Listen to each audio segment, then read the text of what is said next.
Olá pessoal, tudo bem? Nós começamos ontem uma temática acerca da angelologia dentro da teologia sistemática, porém houve uma pequena falha técnica e nós não conseguimos voltar a dar continuidade ao vídeo. Dissemos que estamos tratando de 6 temas, tratamos inicialmente da teologia própria, que é a doutrina acerca de Deus, e começamos a falar sobre a doutrina dos anjos. Na doutrina dos anjos nós falamos da categoria dos anjos, na sequência nós falamos sobre a criação dos anjos e começamos a falar sobre a natureza dos anjos. Falamos sobre os anjos, falamos que os anjos são reais, mas nem sempre visíveis, que os anjos são espírito, que recebem, reconhecem e adoram a Deus, que possuem natureza de servo. Deus os envia para ajudar os seres humanos, fazem mediação entre os juízos de Deus, são eles quem realizam os juízos de Deus. E agora vamos falar sobre a mensagem dos anjos, que a mensagem dos anjos servem e agradam a Deus. Aliás, nós falamos isso também ontem. Vamos falar agora sobre os anjos sabem muitas coisas, mas não sabem de tudo. Até porque os anjos não são oniscientes. A onisciência ela é adstrita exclusivamente a Deus. Os anjos, dado o conhecimento acumulado desde a sua criação, lá na terra original, nós já comentamos sobre isso aqui, que inclusive dissemos que lá fala da criação de Lúcifer, é o único que nós temos descrito a criação dele. Eles têm muita informação acumulada. Qualquer cientista, qualquer conhecedor dos dias de hoje não pode se comparar com o conhecimento que tem os anjos, mas eles não são oniscientes. Alguém certa vez quis dizer que os demônios, que também são anjos caídos, nós vamos comentar sobre essa classe daqui a pouco, eles conseguiriam interpretar até o respirar da pessoa. É muito complicado, mas alguém também já interpretou o meu respirar. Quando às vezes eu prendo o ar e solto assim respiro muito longo, alguém diz: você está pensando em quê? O que foi que aconteceu? Qual é o problema? Então, neste sentido, sim, pode ser que os anjos que estão sempre ao redor de alguém possam compreender cada detalhe da vida daquele alguém, mas não sabem tudo. E os anjos foram dotados de livre-arbítrio. Ninguém pense que os anjos são autômatos, que os anjos não têm poder de decisão. Eles têm poder de decisão. Assim como os homens, eles também têm o livre-arbítrio. Só que aqueles que exerceram o livre-arbítrio assumiram a responsabilidade também pelo que viria depois, foram expulsos do céu. Lúcifer conseguiu levar 1/3 dos anjos consigo. A cada 3 anjos, está com Lúcifer. O exército do céu é bem maior. Por isso que o texto diz: mais são os que estão conosco do que os que estão com eles. Porque o exército dos anjos que guardaram o seu principado, que permaneceram na sua posição, é o dobro do exército dos anjos que seguiram com Lúcifer e foram expulsos do seu principado, da sua posição nos céus. Mas eles têm livre-arbítrio. E por último, tratando da natureza dos anjos, dando sequência ao vídeo que nós começamos ontem, os anjos são velozes. Já comentamos em um outro local, aliás, eu acho que foi na live da Escola Dominical. Então eu vou comentar aqui. Os anjos são muito velozes, muito mais velozes que a luz, muito mais rápidos que a luz, mas eles não são onipresentes. É bom que saiba-se disso, para evitar qualquer confusão, porque estes atributos competem exclusivamente a Deus. Ô Daniel, se você já estiver na cidade e quiser vir aqui para casa, eu acho que eu vou passar a tarde fazendo live. Se quiser vir para cá, a gente ganha esse tempo aí falando da Bíblia Sagrada, tá bom? Deus te abençoe, Daniel. Vamos lá. Quanto à quantidade dos anjos, quantos são os anjos? Alguém poderia questionar, até porque daqui a pouco vamos falar dos nomes dos anjos. Tem uma versão da Bíblia, uma versão que foi incluída, com partes que foi incluída na Contra-Reforma Protestante, que você há de lembrar que em 1514 houve a Reforma Protestante encabeçada por Martim Lutero. Mas que em 1545 houve a Contra-Reforma, e na Contra-Reforma surgiram os jesuítas e surgiu também a nova versão da Bíblia. Eles acrescentaram algo à Bíblia, 7 livros e mais alguns acréscimos, que são os chamados livros apócrifos. Esses livros tratam a história do período interbíblico, que é o período de história que está entre Malaquias e Mateus, que não houve inspiração bíblica, inspiração divina a estes livros. Mas nestes livros tem referência a anjos, e ali há referência inclusive a vários arcanjos, que nós vamos tratar sobre ele daqui a pouco, que seria é chefe, né? André Nascimento, Deus te abençoe, é o chefe dos anjos. Lá vai falar sobre Rafael, vai falar sobre vários anjos, quando a Bíblia só fala de Miguel. A Bíblia não tem referência a outros anjos, só no texto apócrifo. Estes anjos, então, têm uma quantidade muito grande e é uma dúvida que existe na mente de muita gente. Vamos lá. As Escrituras mostram que são extremamente numerosos. Não tem um número definido, mas diz que são milhões de milhões e milhares de milhares. Então, 1 milhar de 1 milhar é 1 milhão. Então, se são milhares de milhares, são milhões. Mas quando diz que são milhões de milhões, nós temos bilhões. 1 milhão de milhão é 1 bilhão. Então, nós vamos ter trilhões, quadrilhões, quinquilhões de anjos. Então, não dá para a gente numerar. De sorte que, Edilson Silva, Deus te abençoe. De sorte que os anjos são inumeráveis, são muitos, o seu número é limitado, o anjo não se multiplica, não se reproduz, mas não dá para nós sabermos o número dos anjos. Em algum momento os querubins serão chamados de tronos, né? E nós vamos também distinguir isso aqui, tronos, poderes, dominações, principados, vamos falar sobre isso. Então são muitos. Os termos mais comuns são miríades. São tantos anjos que são chamados de miríades de anjos. Você vai encontrar isso aí em Deuteronômio, no capítulo 33, no versículo 2. Você vai encontrar também sobre a quantidade dos anjos que eles são milhares de milhares, que eles são legiões. Você vai encontrar em Mateus, capítulo 26, versículo 53.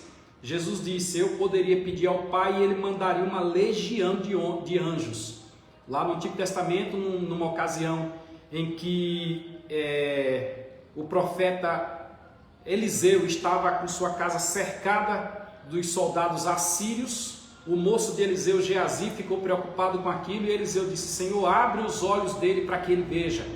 E quando Geazi olhou, tinha exércitos de anjos que estavam lá para protegê-los e especialmente proteger Eliseu, servo do Senhor. Então são numerosíssimos. Você vai encontrar também multidão dos exércitos celestiais. Olha que termo bonito, multidão dos exércitos celestiais. Lucas 2:13, você vai encontrar essa referência, inclusive no momento em que Jesus estava na manjedoura, os pastores lá no pasto viram hostes angelicais dos céus que tocavam. Você já imaginou a cena? A glória que não foi estes anjos lá tocando, anunciando que o Salvador do mundo estaria nascendo naquele momento. Então são muitos. E você vai encontrar também a mesma expressão multidão dos exércitos celestiais em Hebreus 12:22. É interessante compreender que é multidão dos exércitos celestiais para não confundir com o termo que está lá no versículo 7 do Salmo 46. Salmo 46, o 7 parece 46:12. Porque lá vai falar do Senhor dos exércitos. E eu, quando novo convertido, pensava que Senhor dos exércitos é do exército brasileiro, do exército tal. E na realidade não é só isso. Deus é o Senhor dos exércitos. Ele tem exércitos materiais, imateriais, minerais. Toda a natureza faz parte do exército de Deus. A terra faz parte do exército de Deus. Um terremoto é exército de Deus. O vento é exército de Deus. Um corvo é exército de Deus, uma baleia é exército de Deus. Então, os exércitos, até o espaço sideral, os exércitos de Deus, tudo fazem parte do exército de Deus e também são os anjos que fazem parte da multidão dos exércitos celestiais. Lucas 2:13 e Hebreus 12:22. Se eu fosse você, eu estaria com a Bíblia aberta conferindo esses textos, porque dá uma visão muito ampla acerca dos anjos. E continuando ainda sobre a quantidade dos anjos, a vastidão do número de anjos somente aquele que os criou conhece. Então não adianta muito a gente especular, porque só Deus sabe quantos anjos existem. Vamos falar sobre a hierarquia angélica, como é que eles estão organizados. Os anjos. O primeiro deles que nós temos é anjos. A primeira forma que nós conhecemos esses seres celestiais é com o título de anjos. Os anjos têm a função de defender, de proteger, de cuidar, de levar mensagem, de guerrear, etc. São eles numerosos e cada um desempenha a sua atividade. Então, de uma forma genérica, todos são anjos. De uma forma genérica, todos são anjos. Seja ele mensageiro, seja ele guerreiro, que é o querubim, seja ele músico, que é o serafim, todos são anjos, né? Seja ele o chefe dos anjos, que é o arcanjo, todos são anjos. Então, genericamente, todos são anjos. Em espécies, nós teremos mensageiro, nós teremos serafim, nós teremos querubim, nós teremos arcanjo.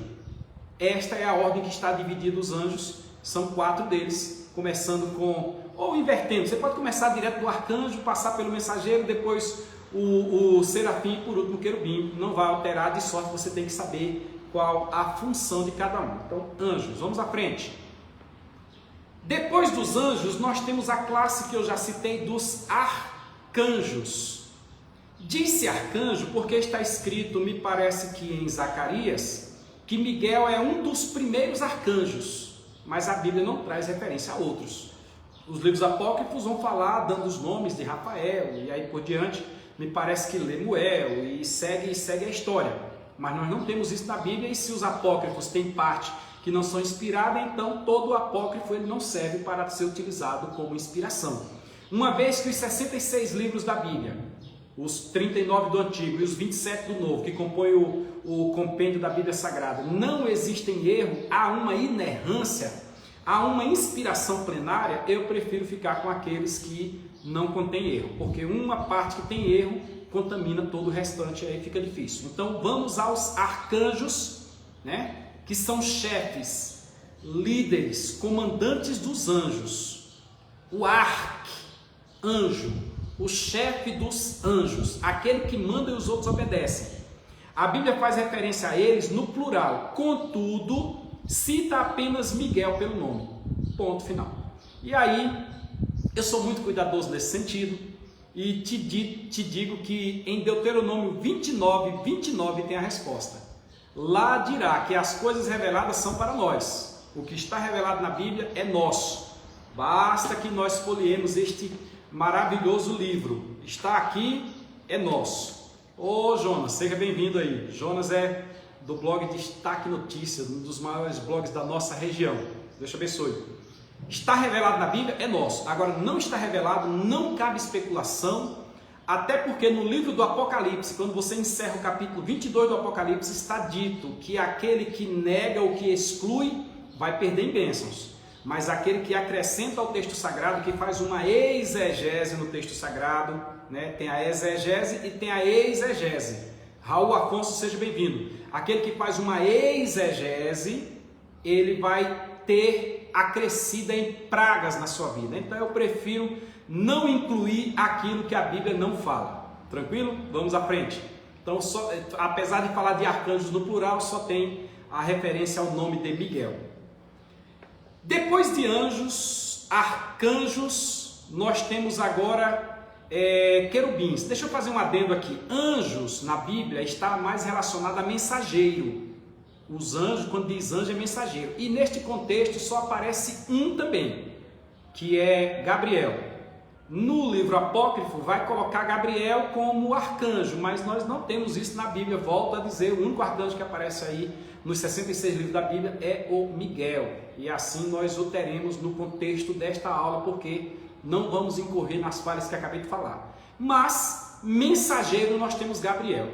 Gabriel aparece no Antigo Testamento, lá com Daniel. Gabriel aparece no Novo Testamento falando com Maria. Gabriel aparece em sonho falando com José. Anjo aparecendo em sonho. Olha que coisa interessante.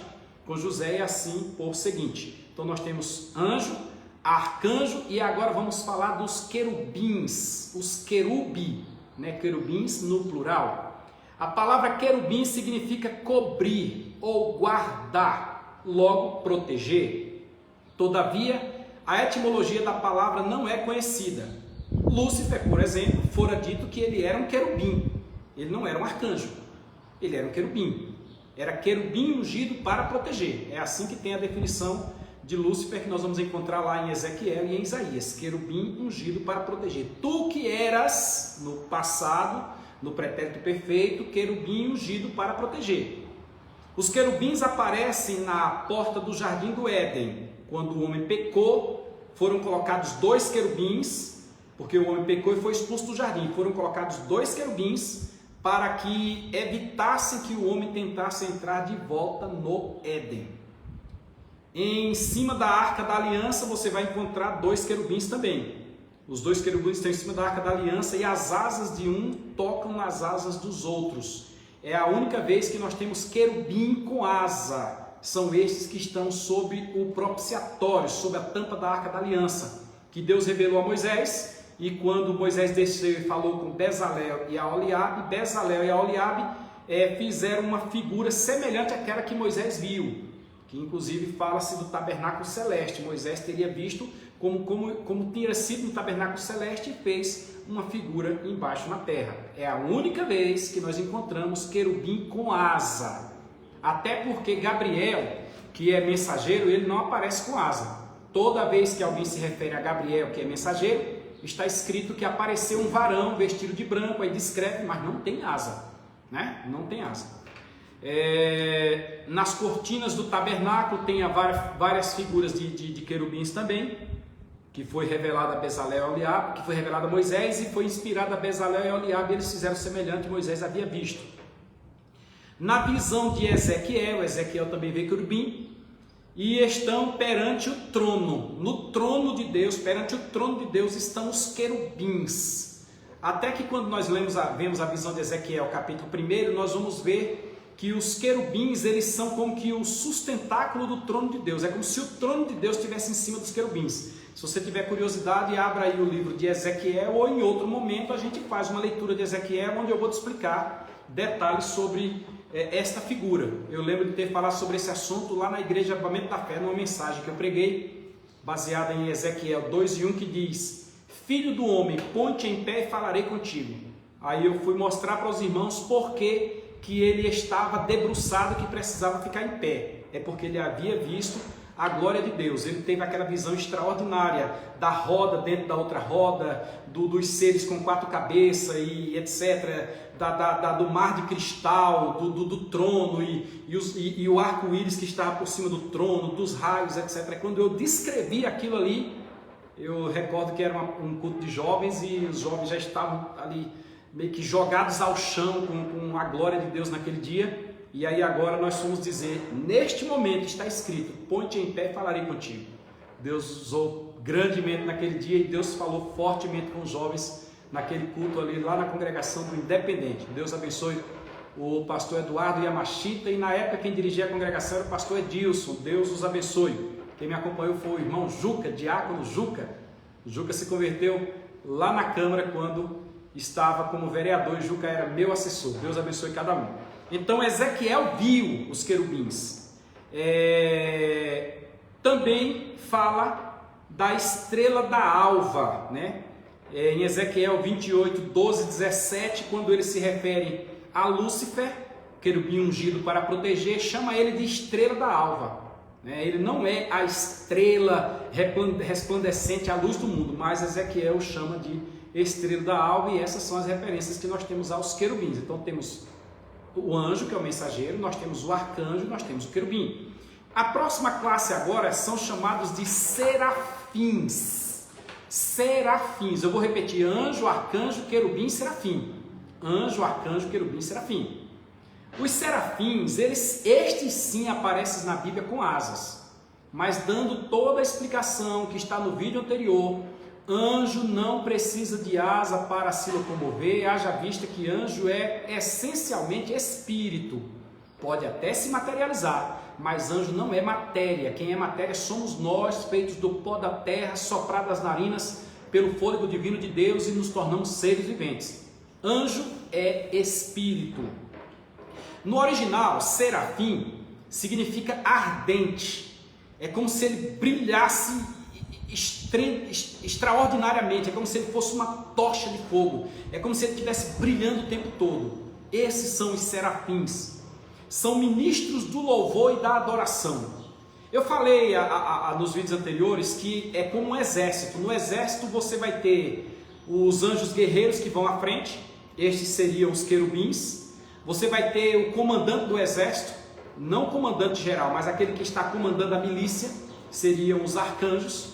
Você vai ter aquele que leva a mensagem e traz a mensagem para dizer como é que está o exército. As fileiras estão aí organizadas e tem que trazer uma mensagem para que se saiba se está dando certo, se não está, qual fileira está rompendo, qual não está. Nós estamos falando de um exército no formato anterior. Este seria o anjo mensageiro. E nós temos aí neste caso os serafins, que são aqueles soldados que ficam tocando, dando o ritmo da batalha.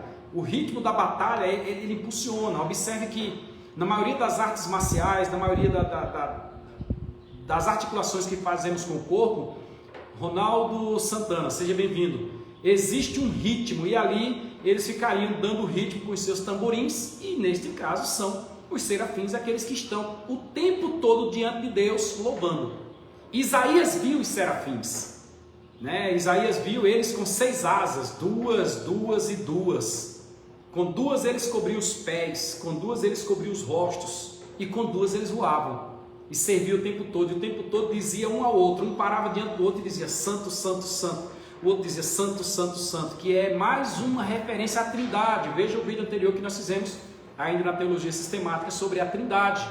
Então os serafins, eles estão o tempo todo diante de Deus, concedendo-lhe adoração. Estes não saem para cumprir ordens, eles ficam diante do trono de Deus, diferente dos querubins, diferente do arcanjo e diferente do anjo, né? Cuidam do aspecto da reverência, da santidade e pureza do culto a Deus. Olha que coisa extraordinária. Quando o culto a Deus ele é ministrado e Deus está presente, haja vista a onipresença de Deus. E Jesus revelou um pequeno detalhe no Novo Testamento. Jesus diz: onde estiver 2 ou 3 reunidos em meu nome, eu estarei no meio deles.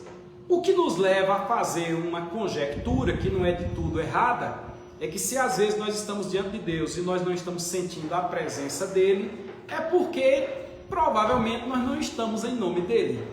É muito forte, mas é real, é verdadeiro, deve ser imaginado.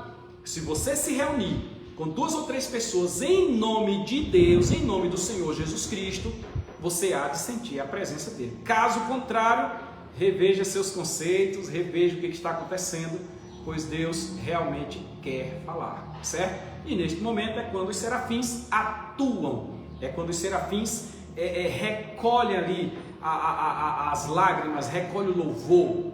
Eu vou dar ibope aqui para uma irmã que mora em Barreiras, irmã Eliane Alves Canaverde, minha querida Lila. Eu já falei isso inúmeras vezes, mas eu faço questão de repetir, porque eu estava presente, logo eu sou testemunha. E para ser bem redundante, eu sou testemunha ocular. Eu estava lá. Era uma Santa Ceia à tarde. Nós estávamos numa reunião de Santa Ceia à tarde na igreja de Barreiras. E naquele momento, eu jovem, Lila também era jovem, irmã Eliane Alves Canaverde, popularmente Lila, era jovem e ela era quem fazia a ata da igreja. Sentada um pouco à minha frente, e logo mais à frente estava o púlpito, os irmãos, o restante da igreja estava assim, como que à minha direita.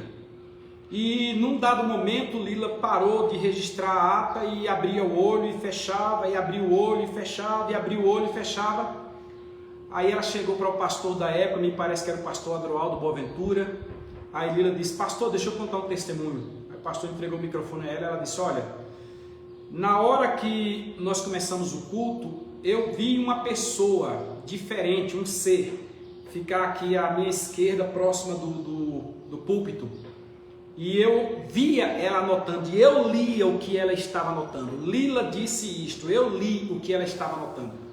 E esta pessoa, quando o povo dava glória, ela anotava glórias, glórias, glórias. Quando o povo dava aleluia, ela anotava aleluias, aleluias, aleluias. A pessoa. E Lila viu todo aquele registro e depois ela disse: eu não tenho dúvida que era o anjo do Senhor que estava aqui registrando tudo que estava acontecendo neste culto. Indo um pouco mais além, pastor José Lima, nesta mesma igreja, e olha que eu cito muito o pastor José Lima porque as referências, as experiências que eu tenho no meu histórico acerca de anjos, quem passou muitas delas foi o pastor José Lima. Odenilza Neres, seja bem-vinda, Deus te abençoe.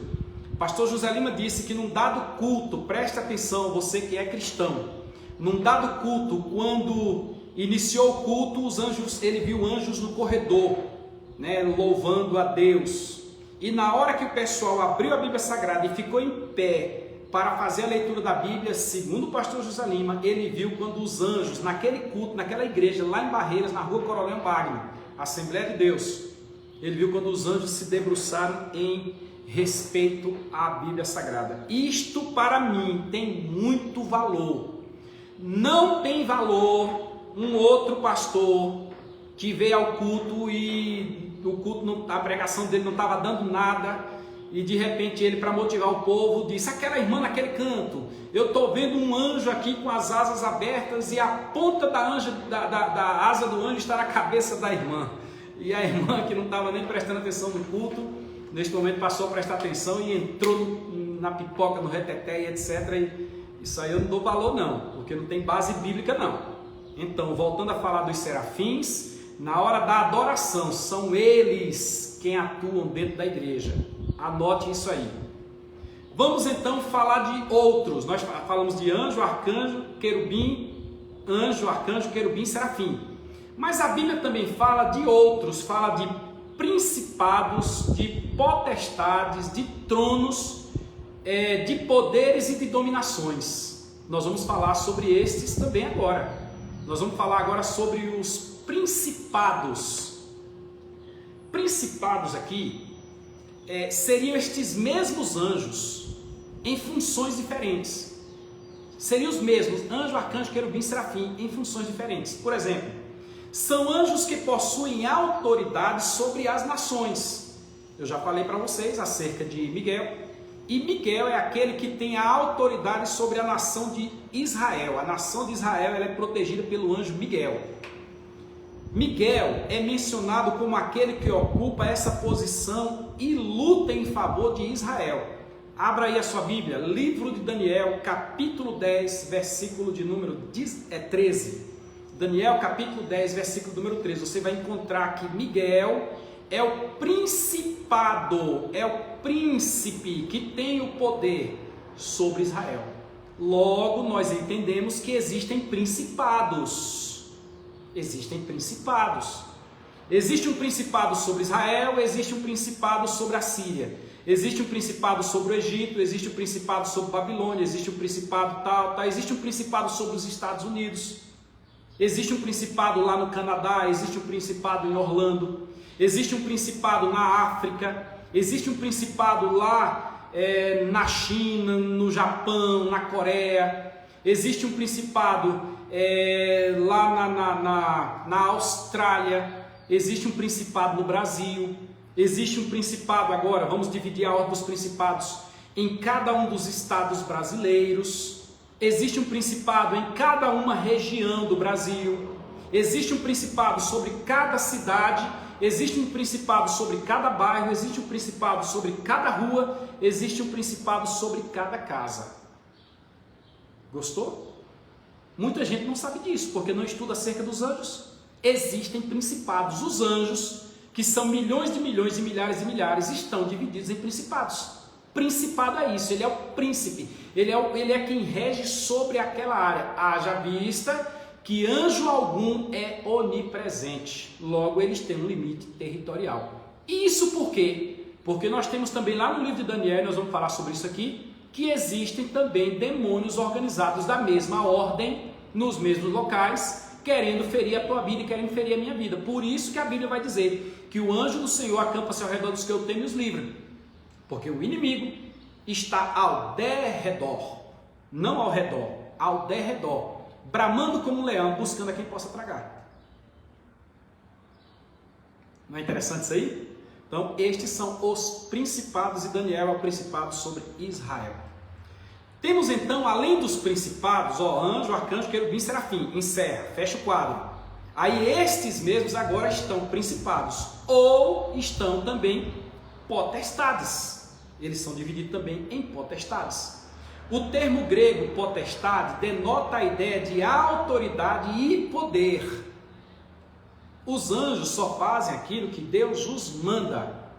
Então existem anjos próprios com poder para esta ou aquela atitude. Interessante isso, não é? Serafim tem poder, mas não vai agir como querubim. Querubim tem poder, mas não vai agir como mensageiro, como Gabriel. Você quer uma prova disso? Gabriel não é menor do que nenhum arcanjo. Não é menor. Ele tem uma função diferente. Mas no momento em que Deus ordenou, lá em Daniel, que Gabriel descesse para responder à oração de Daniel, pois Daniel havera orado, perguntando a Deus, quando ele leu lá no profeta Isaías, perguntando a Deus se por acaso o tempo do povo estar no cativeiro não já havia sido concluído. Naquele exato momento, Deus enviou Gabriel para que descesse e desse a resposta a Daniel. Só que quando Gabriel vai descendo, o principado da Pérsia, o demônio que ocupa espaço na Pérsia, interrompeu a passagem de Daniel. Daniel queria passar e ele bloqueou a passagem de Daniel, de Gabriel, melhor dizendo. E Gabriel não contendeu contra ele, porque não era a função de Gabriel. Nós estamos falando de potestades agora. Há quem tenha o poder próprio para isso. Aí o texto lá nos diz que Gabriel recorreu a Miguel, um dos primeiros príncipes, e Miguel agora veio. Olha o poder de Miguel, a potestade de Miguel. Então nós temos que Miguel, além de ser anjo, Miguel é querubim, Miguel é o protetor sobre Israel, e Miguel é o principado sobre Israel, e Miguel tem potestade.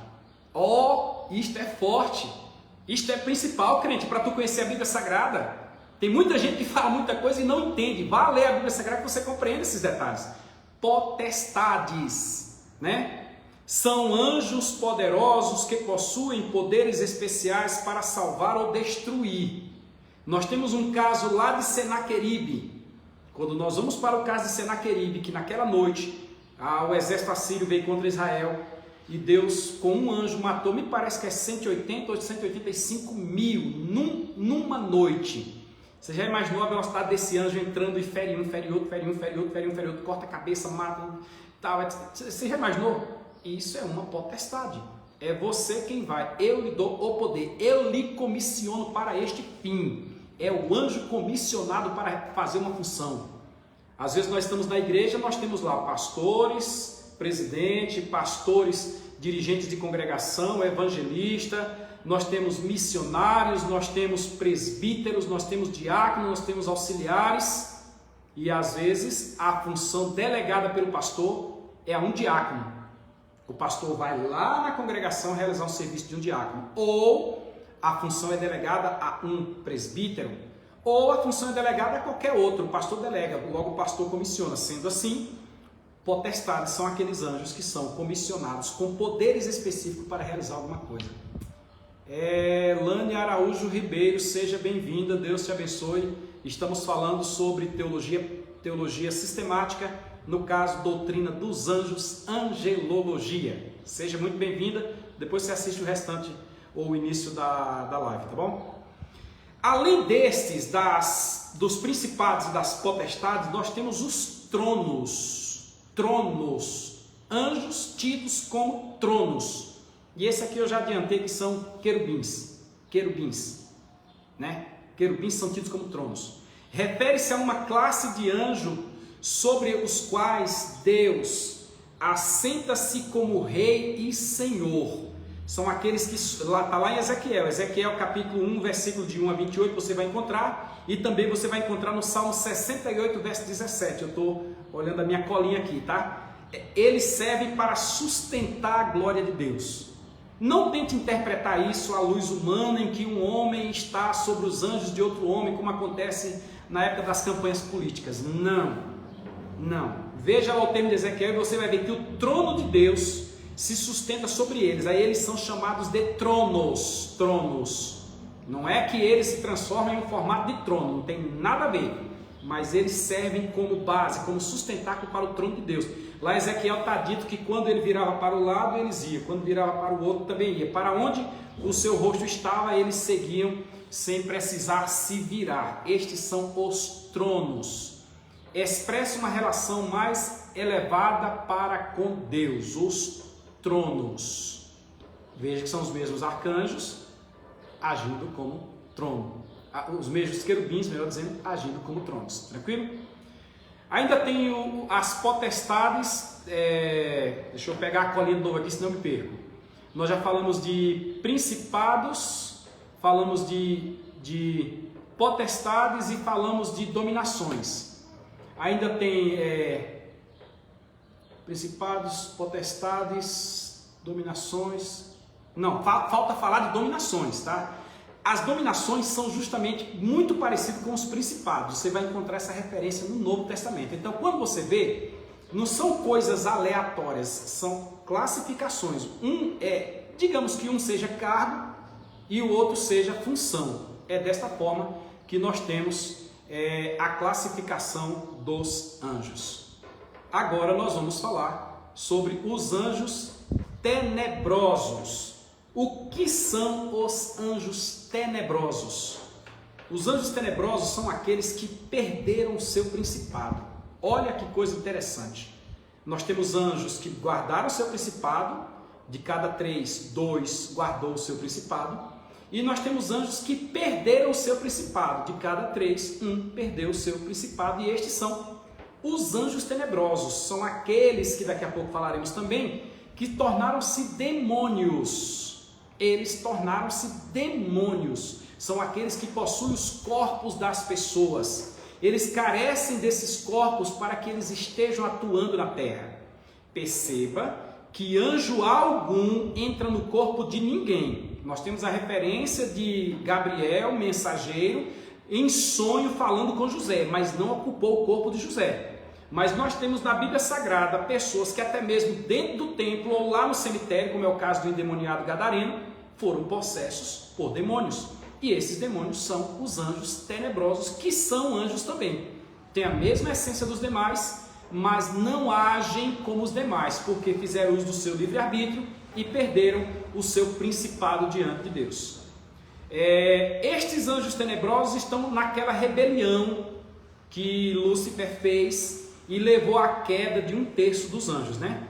A rebelião e a queda dos anjos são fatos registrados nas Escrituras, que têm o propósito de nos ensinar que nenhuma criatura é perfeita e por isso foi criada para viver em busca de uma perfeição moral que somente pode ser encontrada em Deus. Por isso que nós estamos a cada dia procurando nos aproximar de Deus, e quanto mais nos aproximamos de Deus, mais nós nos tornamos polidos, próximos, brilhantes como Ele, refletindo a luz de Deus.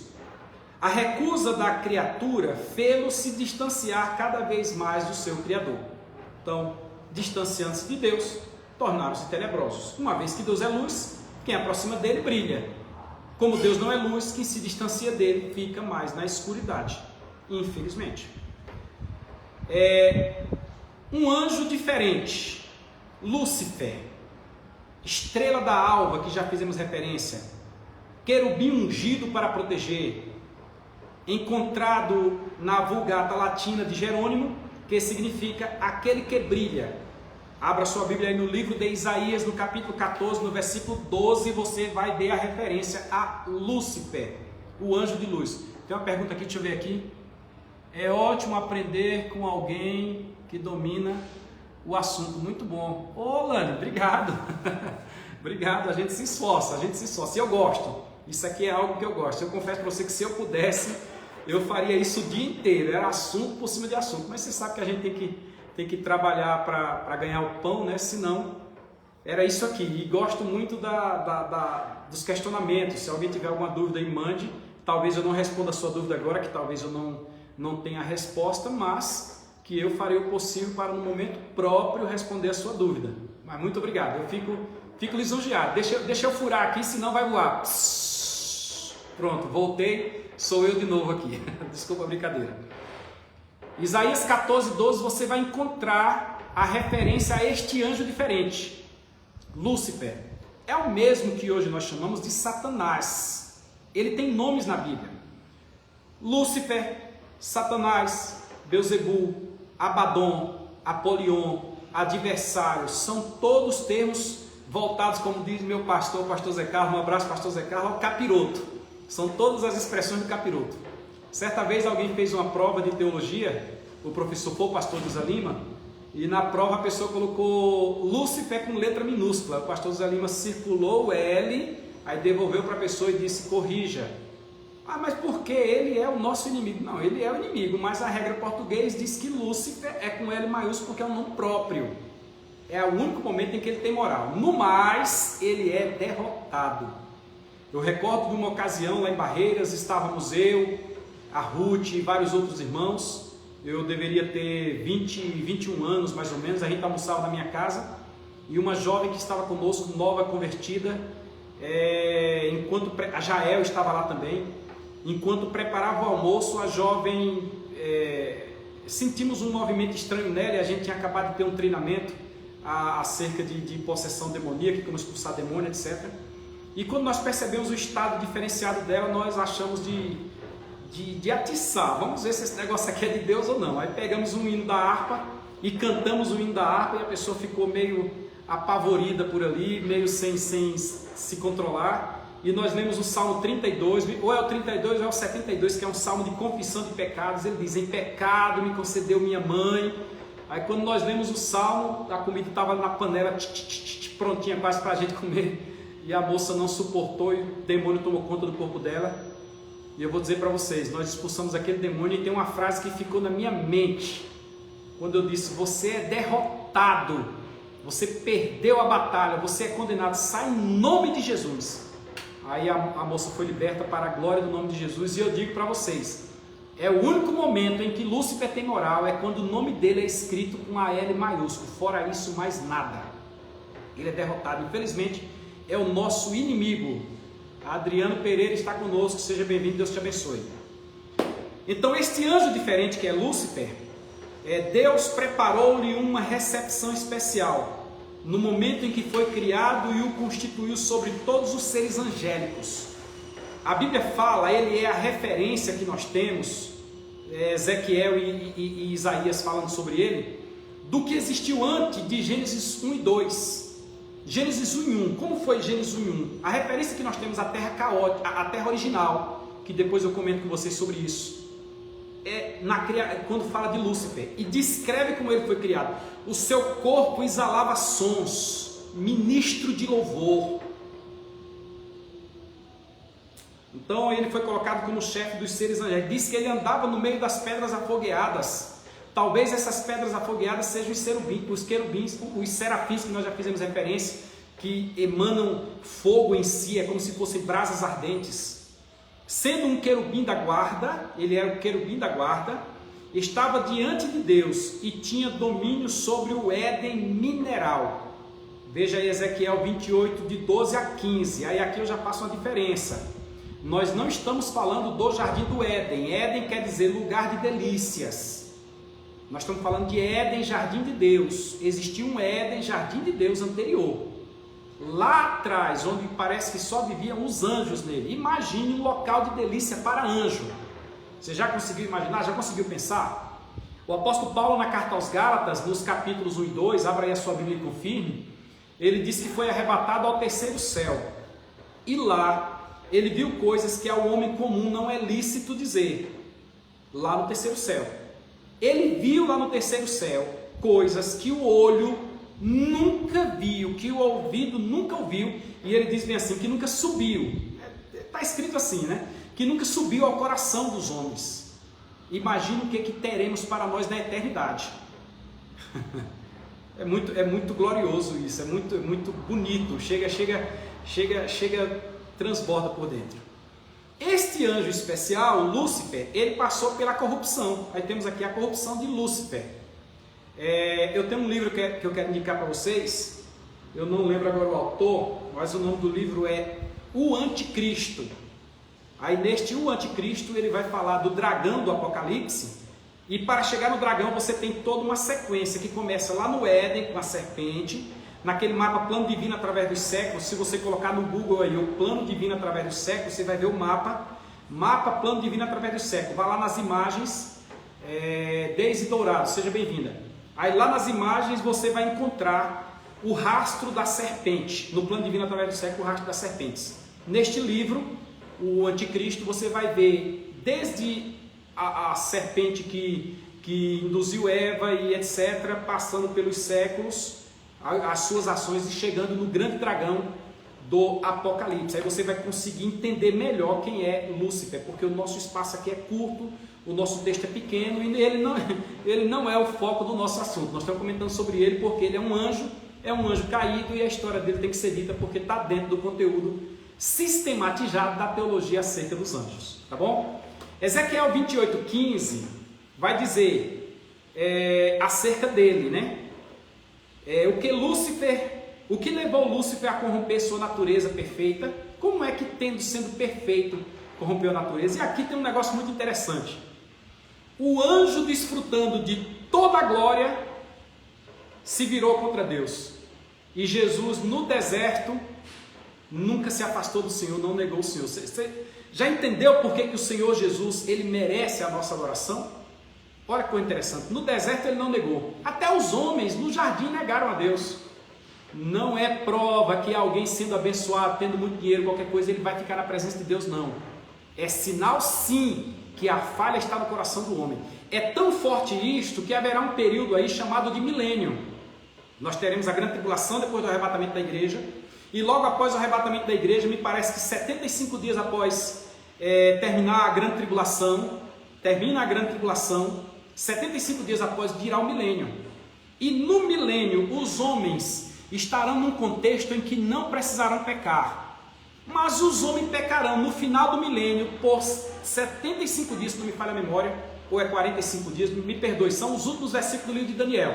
Leia aí o livro de Daniel, os últimos versículos, e você vai ver a diferença que diz que tem lá. Diz bem assim: bem-aventurado aquele que subsiste até 1300 e alguma coisa. Aí você faz o cálculo, subtrai lá os dias, você vai ver quantos dias dão. Os homens vão pecar contra Deus no milênio. Isto é sinal que não é bens materiais que faz alguém estar crente. Pelo contrário, às vezes o cara vai para a igreja a pé, vai para a igreja na chuva, mas quando compra o carro não vai, que é para não sujar o carro que ele lavou. Então pondere essas coisas aí. Logo, Lúcifer, tendo tudo isso, também traiu o livre-arbítrio. Fazer o quê? A rebelião dos anjos. Quando Lúcifer caiu, o seu orgulho, a sua vaidade, a vontade de ser igual a Deus. E aqui eu chamo a tua atenção para algo interessante. Olha o que o texto diz. Subirei. E se é subirei, Lúcifer estava onde? Abaixo. Ou seja, ele não subiu até hoje. Ele no coração disse subirei. A ideia que ele tem do trono de Deus é uma ideia de quem olha de baixo para cima. Ele não conseguiu contemplar o trono de Deus de cima como ele é. Se ele fizesse isso, ele ultrapassaria ao Senhor Jeová, que está sentado no seu trono. Conseguiu imaginar?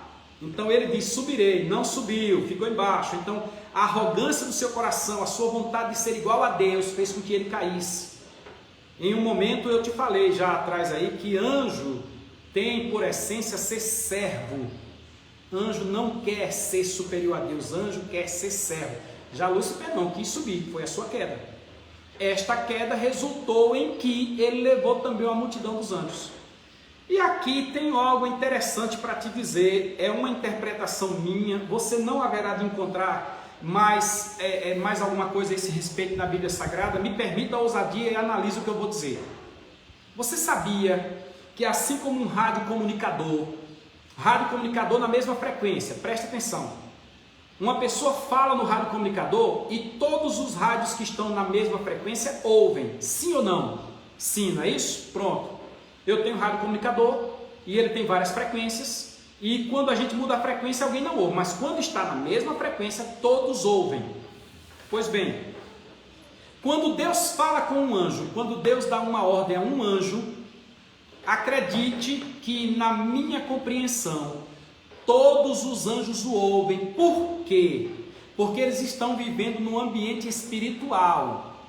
Eu aqui estou falando contigo, você está ouvindo a minha voz de forma mecânica, pelo instrumento, pela internet, etc.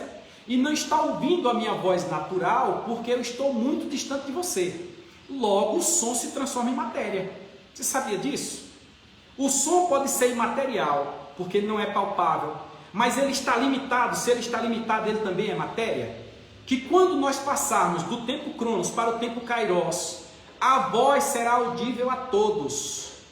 Então eu entendo, com esta explicação minha, que quando Lúcifer no seu coração quis ser igual a Deus, ele levou a ideia a um anjo, logo ele levou a ideia a todos os anjos por causa da mesma frequência.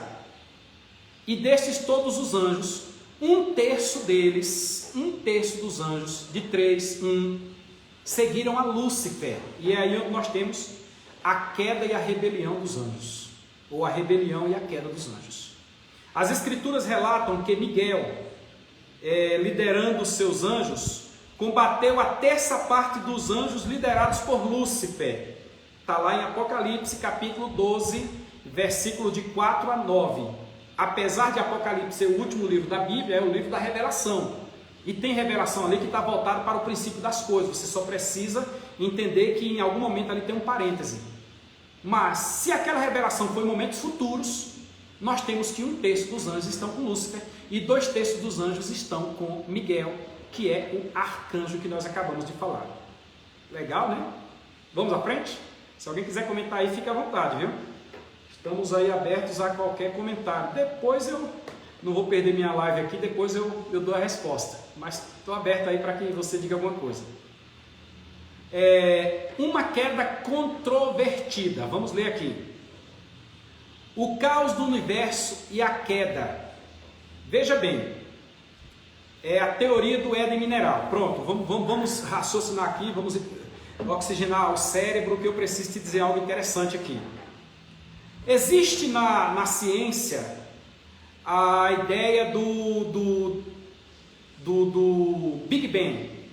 O que é o Big Bang? É aquele momento em que a Terra existia na época glacial, existiam os grandes dinossauros e um meteoro veio em rota de colisão com a Terra, colidiu com a Terra e a Terra soltou toda aquela carga magnética sobre a Terra e os animais morreram, principalmente os grandes animais.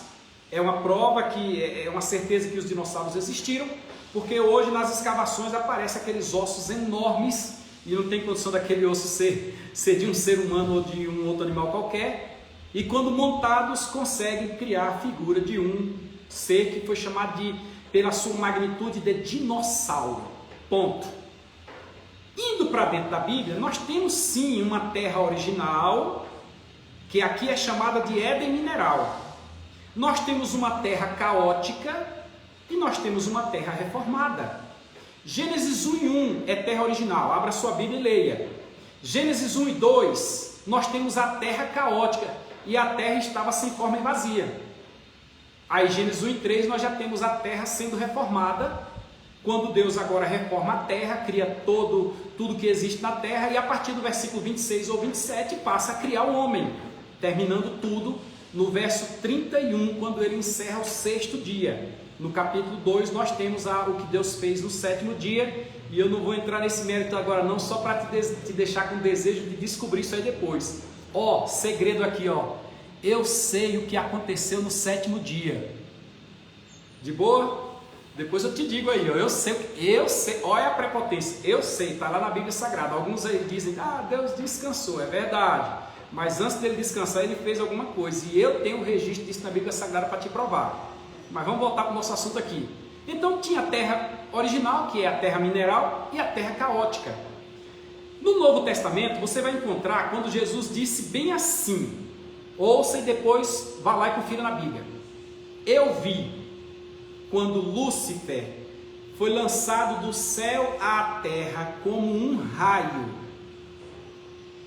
Completando as lacunas ou tentando ligar o tico com o teco, nos é melhor a compreensão, ou nos é coerente entender que quando Lúcifer foi expulso da terra, mesmo sendo ele espírito, lembre-se de Éden mineral, nós não estamos falando de uma terra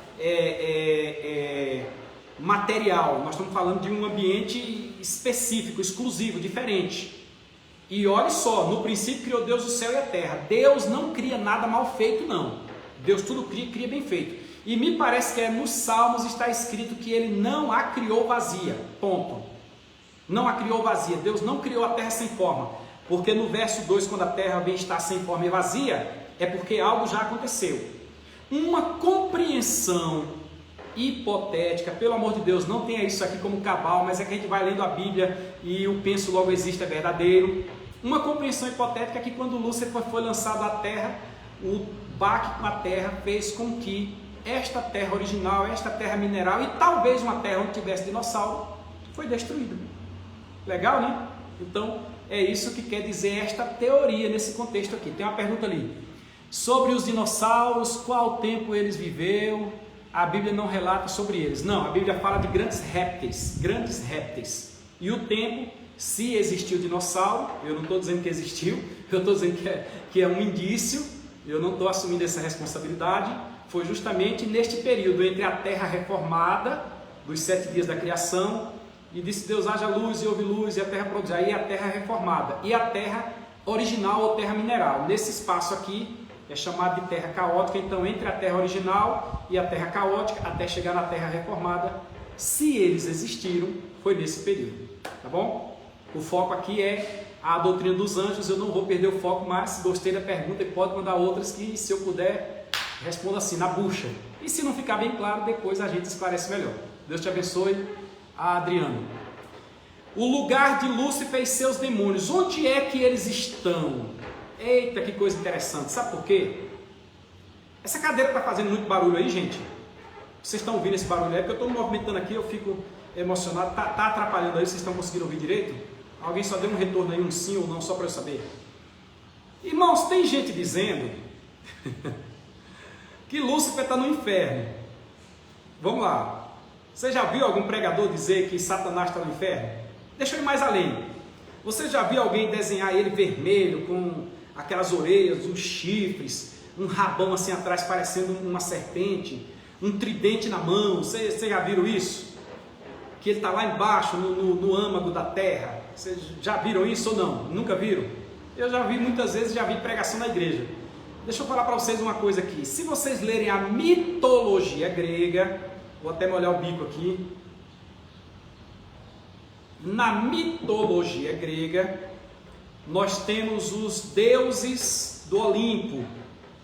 E lá nos deuses do Olimpo, Zeus é o cabeça dos deuses, Poseidon é quem toma conta do mar, aí você tem Hera, você tem Afrodite, você tem vários outros, e você tem um tal de...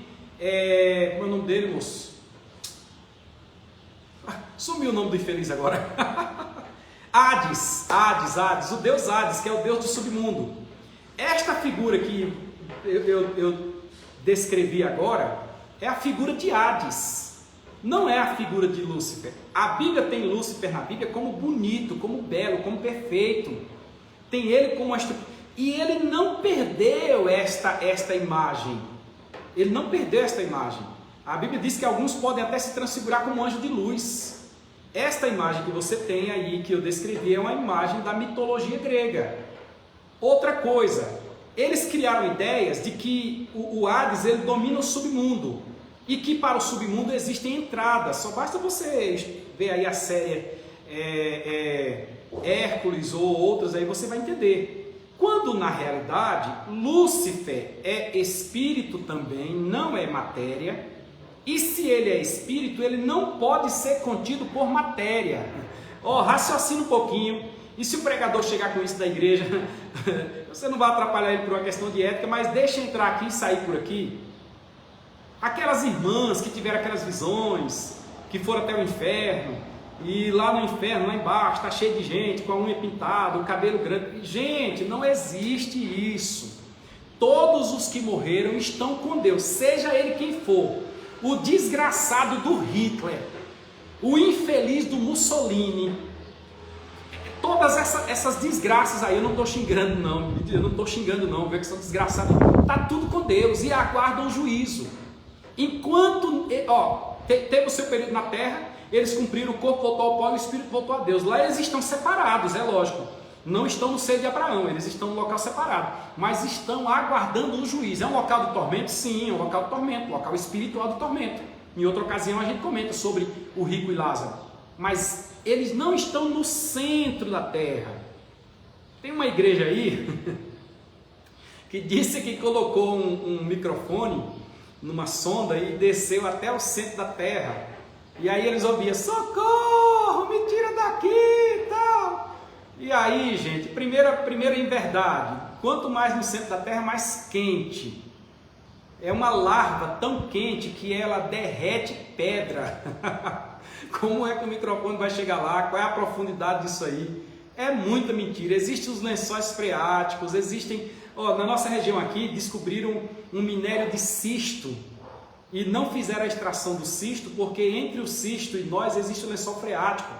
E se eles ultrapassassem, poderia vazar no lençol freático e essa água que nós bebemos poderia ser contaminada. Então, já que é coisa material, vamos falar de coisa material. Ou você quer que um microfone material vá lá e capte, ele consiga captar sons espirituais? Não existe, né, Padre Quevedo? Não existe, não é assim. Logo, onde é que Lúcifer e seus anjos estão? A resposta disso, irmãos, está em Apocalipse 20, verso 10. Foram lançados na terra e ficaram vagando nos ares. Eles estão nos ares. Você lembra que Daniel orou, Gabriel veio descer com a mensagem e foi interrompido? Nos ares, irmãos, os anjos estão nos ares. Entre nós e Deus, eles estão aqui no meio. Os demônios estão aqui no meio. Você consegue compreender isso? Caiu a ficha agora? Então, leia o texto bíblico e você vai ver que não tem esta questão do inferno, do diabo está lá no inferno. Ele está nos ares, nos ares. Se você encontrar alguma coisa diferente, meu querido, manda para mim aqui que eu estou precisando compreender. Em outra ocasião a gente fala daquela questão de Jesus ter descido às partes mais baixas da terra e ter pregado aos espíritos em cadeia. Isso aí é muito simples de compreender. Nós vamos estudar aqui, eu vou passar para você aqui num dado momento Cristologia, e nós vamos falar sobre isso aí, no momento próprio. Agora estamos falando dos anjos, e Apocalipse 20, 10 diz que eles estão nos ares, tá bom? Vamos à frente. Os demônios e os anjos rebeldes. Não há registro nas escrituras de nenhuma outra qualidade de espírito inteligente. Anjos e homens, ponto. Logo, se os anjos, uma parte deles caiu, um terço caiu, os demônios que estão na Bíblia logo são anjos caídos, ponto final. Porque esses demônios são inteligentes, eles raciocinam, eles param, eles questionam, eles dominam.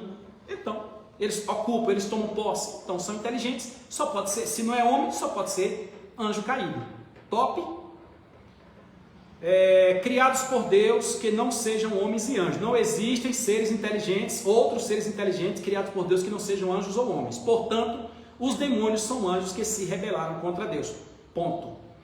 A questão é que eles foram despidos da sua vestidura espiritual. Então eles precisam agora de corpos para se materializarem. A possibilidade de retorno de Lúcifer ao céu depois de expulso, será que existe? Será que depois de expulso, Lúcifer, rapaz, esse óculos não sei o que, ele faz suar embaixo dos olhos. Tem hora que dá a impressão que a gente está chorando, mas não é não. Na igreja pode até enganar alguém. Ixi, o irmão está emocionado, está chorando. Mas não é o óculos que sua embaixo dos olhos aqui. Será que existe possibilidade de Lúcifer voltar à sua posição? Apocalipse 12, verso 17, vai dizer que ir à presença de Deus não significa ir ao céu. Não. Lúcifer está condenado. Ele vai receber o complemento da sua condenação lá no juízo do trono branco. Ele está condenado, não recebeu a pena. Ele estará preso temporariamente. Sabe o que é aquela prisão temporária? Então, tem gente que vai preso temporariamente 5 dias, 10, 15, pode ser renovado, etc. Ele vai ser preso temporariamente por 1000 anos. Durante 1000 anos ele será preso, mas é temporário, ele vai ser solto. 1000 anos é como se fosse um dia. Para a eternidade, 1000 anos é como se fosse um dia. Aí depois ele vai ser solto, e depois de ser solto, que ele levar os homens do milênio, que nós falamos há pouco, a uma rebelião contra Deus, que é chamada na Bíblia de guerra de Gog e Magog. Nós temos a batalha do Armagedon, que é no final da grande tribulação, e nós temos Gog e Magog, que é no final do milênio. Quando ele fizer esta última rebelião, aí ele será lançado no lago de fogo e enxofre, que foi preparado para ele. Então não há possibilidade dele voltar. a ficar na presença de Deus. Ele ir à presença de Deus, como está lá no livro de Jó, é uma coisa. Ele ter posição diante de Deus e ser perdoado, neca de pitibiriba. Hoje eu estou emocionado, né? E o caráter de Lúcifer pós-queda, como é que ficou? Ele era o querubim ungido para proteger. Mas depois da queda, como é que ficou? Tornou-se absolutamente corrompido, sem haver em sua natureza algo de bom. Ele se tornou o que há de mal. E não adianta agora os filósofos criarem ideias dualistas, não adianta nada disso. Ele é mau, totalmente mau. Ele é enganador. Quando Jesus fala em João capítulo 10, acerca do ladrão e do pastor e do mercenário, que ele chega em João 10:10 e diz que o ladrão não veio senão a matar, roubar e destruir, que nós geralmente atribuímos aquilo ali a Lúcifer, é verdade. Ele não tem nada bom, ele quer o mal, ele pega o homem, ele dá ao homem uma falsa ideia e o homem segue aquela falsa ideia e no final ele tem um buraco para o homem, porque ele é o nosso adversário. Ele não é adversário do crente, ele é adversário do homem. O crente que está mais próximo de Deus, que brilha um pouco mais, né, tem a imagem de Deus, é este que ele quer destruir. Tem uma ideia que alguém disse que alguém foi caçar com um servo e de repente alguns patos voaram. Ele foi caçar patos, ele pegou a arma e pá! 3 patos, um saiu voando, 2 caíram no chão. Ele mandou o servo buscar. De repente o servo saiu correndo atrás de um pato que estava entrando no meio do mato. A pergunta que eu faço para você: qual dos 2 patos estava vivo se o servo correu só atrás de um? Aquele que foi para dentro do mato. E por que ele correu? Porque estava vivo. Logo, Lúcifer, quando veio o nosso brilho, e aqui você atente você que é cristão, atente para a realidade da batalha espiritual. Toda vez que você se propõe a servir a Deus, e eu vou te contar, eu estou numa batalha espiritual tão grande nos últimos 4 meses na minha vida que eu nunca vi coisa igual. É se colocar para servir a Deus, como isso que nós estamos fazendo aqui agora, e se preparar, porque na sequência vem porrada. Batalha espiritual. Eu recebi uma charge outro dia na internet e achei muito interessante, que nela alguém ia caminhando tranquilamente e não via que em volta de si estavam anjos e demônios brigando a todo instante. Isto é verdade. A Bíblia diz: o anjo do Senhor acampa-se ao redor dos que eu temo e os livra. Livra de quê? Das ciladas do inimigo que está bramando como um leão ao derredor, fazendo o possível para nos tragar. Que nós somos o arqui-inimigo dele. Ele não tem nada de bom. Nesta circunstância, os seus nomes, os nomes de Lúcifer, de Satanás, descrevem quem ele é. Presta atenção. Quando ele é chamado de diabo, é porque ele faz divisão. Se existe alguém fazendo divisão entre vós, sabe o que ele é? Ele é um diabo. Lamento dizer, ele é um diabo, faz divisão. 2. Quando ele é chamado de Satanás, é porque ele é adversário. Ele é o nosso adversário. Adversário de morte. Ele é Satanás. Quando ele é chamado de Apolion, lá em Apocalipse, é porque ele é o destruidor. Vamos voltar para João 10:10. Mata, rouba, como é o ladrão não matar, roubar e destruir. Ele destrói, ele acaba, ele arrasa. O coitado daquele que, ou infeliz daquele que se entrega ao inimigo, ao pecado, logo ele estará arrasado, lançado por terra. Diferente do que diz o Salmo. O Salmo diz: os passos de um homem bom são confirmados pelo Senhor. Mas quando se entrega ao inimigo, você pode ter certeza, é de mal a pior, e vai agindo, pensando que está agindo bem, na realidade está cada vez mais afundando-se. Por quê? Porque a intenção de Satanás é destruir. Ele dá a oportunidade, ele habilita, ele concede, e a pessoa vai entrando, e não percebe, num dado momento ele vai lá e ceifa a vida. Pronto, aí acabou. Se atenha a isso. Então, diabo, Satanás, Apolion, serpente. Ele é tido na Bíblia como é serpente. Por quê? Porque ele é astuto, né? Ele é astuto. Ele pega no pulo. Você abre a boca e diz: ah, como eu queria tal coisa. Você acabou de dar legalidade ao inimigo para te tentar naquela área. Que tal? O momento que a Bíblia orienta que você deve falar é quando você vai orar. entra no teu quarto, fecha a tua porta e o teu pai que te vê em secreto te ouvirá. Mas não é só o teu pai que te ouvirá, não. Quando você ora e expressa, você conseguindo no mundo espiritual que Deus te abençoou, que Deus é o Senhor da tua vida, porque também quando você fala mal de alguém, você falou mal de alguém, você pode ter certeza que está amplamente registrado. Então ele é serpente porque é astuto. Quando ele é chamado de Beelzebul, é porque ele é impiedoso. Ele vai até as últimas consequências. Não adianta você dizer que é feio, bonito, magro. Não, você vai perder a cabeça do mesmo jeito. Quando ele é chamado de maligno, o próprio nome já diz, o seu caráter é mau, ele é o caráter maligno. Não pensa bem, não é benigno. Não é benigno. Bom é aquele que dentro de si tem a natureza. Benigno é aquele que age com a bondade. Ele não é, ele é maligno. E quando ele é chamado de o dragão, lá do Apocalipse, que nós já fizemos referência, ele é sedutor, ele é enganador. Eu assisti outro dia uma série de Merlin, e tem um dragão lá que conversa com o tal do Merlin. Aí eu via quando o dragão conversava com o Merlin jovem, mas o dragão tão atraente, o dragão uma conversa tão bonita. Na hora que eu olhava ali, eu dizia, olha lá onde é que está o dragão. E é interessante que as culturas mais antigas, elas têm dragões como símbolos. A magia, você vai encontrar dragão, você vai encontrar cobra. E se você for lá para o Japão, eles têm até o ano do dragão. Eles têm o dragão lá, as serpentes como sendo símbolos. Gostou? Vamos à frente. Então, esses aí, os nomes dele representam sua natureza. A natureza e a atividade dos demônios. Inclui Lúcifer, que é o príncipe dos demônios, e os demônios. Demônios provocam doenças. Tinha uma mulher que estava lá encurvada e era demônio. Demônios possuem pessoas, sim. Demônios oprimem pessoas, que é o que nós falamos hoje na live da Escola Dominical, que será comunitada amanhã na Escola Dominical, sobre o suicídio. A depressão leva as pessoas ao suicídio, então eles oprimem as pessoas.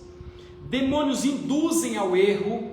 A conversa é muito atraente, mas para levar você a erro, você vê alguma coisa, pensa que está vendo, mas na realidade não é aquilo, é outro. O demônio está participando. E olha, não pense que pelo fato de você ser crente, aquele negócio, bata o pé que ele sai em retirada. Não funciona isso. Sabe onde é que o demônio estava? Estava dentro da igreja.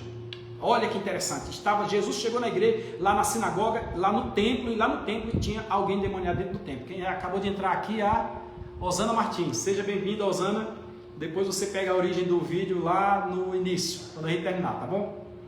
Então induzem a erro. Demônios incitam o crente à rebelião, meu Deus do céu, transformando os crentes em, como é que eu falei aqui, em diabos, né? Quem faz divisão é o diabo, faz as cisões. Eu lembro que em 2010 aí houve uma conversa, em 2010 e 11, de um racha de uma igreja. Meu Deus do céu, quanta confusão, quanta tentativa de tampar o sol com a peneira, mas é isso aí, são os demônios agindo.